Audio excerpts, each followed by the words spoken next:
So the left wants you to believe that compassion is like a parent who gives their child candy anytime they ask. Sure, it seems nice, but it's not compassionate because it'll rot their teeth. The transgender issue. They say compassion is puberty blockers when someone doesn't have the brain development to make that kind of a choice or not even allowed to drive a car. As a conservative, I say, no, that's not compassion. That's someone who needs help. I'll leave you with this. I hate the term compassionate conservative. I think they tried to coin that for, maybe it was George Bush Sr. Yeah, no, it was George Bush. It was W. Was it W? Is that where they brought it out? Robin Williams called him a Volvo with a gun rack. Okay, all right, there you go. Yeah. A Volvo with a gun rack. Oh, look. Oh, boy, it's a Volvo. Can't pronounce nuclear. So I don't like that term because it insinuates that somehow there's a lack of compassion in supporting freedom. And I get that freedom is scary. And I get the idea that saying, hold on a second, not everybody can just come here illegally seems like you're not being compassionate. But when you look at the results, it's the result of thinking this through all the way. So the left wants you to believe that compassion is like a parent who gives their child candy anytime they ask. Sure, it seems nice, but it's not compassionate because it'll rot their teeth. They'll get sick. They'll have all kinds of issues to deal with, probably diabetes. It's the same thing with fat pride. We can just list these right away. This is why I don't say compassionate conservatism, because I'll give you the left and the right, and I don't think I need to explain it. You can see that one side is significantly less compassionate.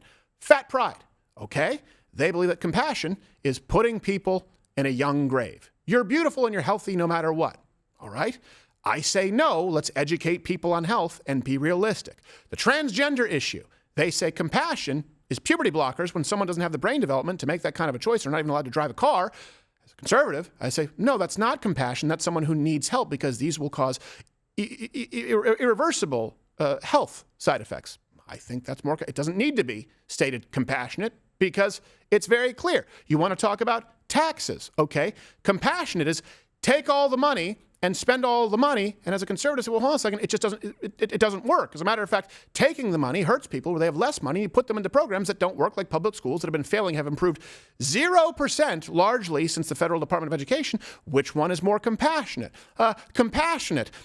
Eco-policy. Well, hold on a second. You say, let's punish people for driving cars, for using fossil fuels, because we can save the environment. I say, hold on, compassionate is people don't have the money to all buy Teslas, to all buy Rivians, whatever the hell it is. And some people need to buy cheap cars that burn a lot of gas, to be clear, not to mention people across the globe over whom we have no authority who die if the price of energy goes up but a few pennies. They say compassionate, it takes a village where you can take children away from their parents if they don't transition. I say, hold on a second, that's not compassionate because children need parents. We go back to compassionate, everyone should be able to adopt, right?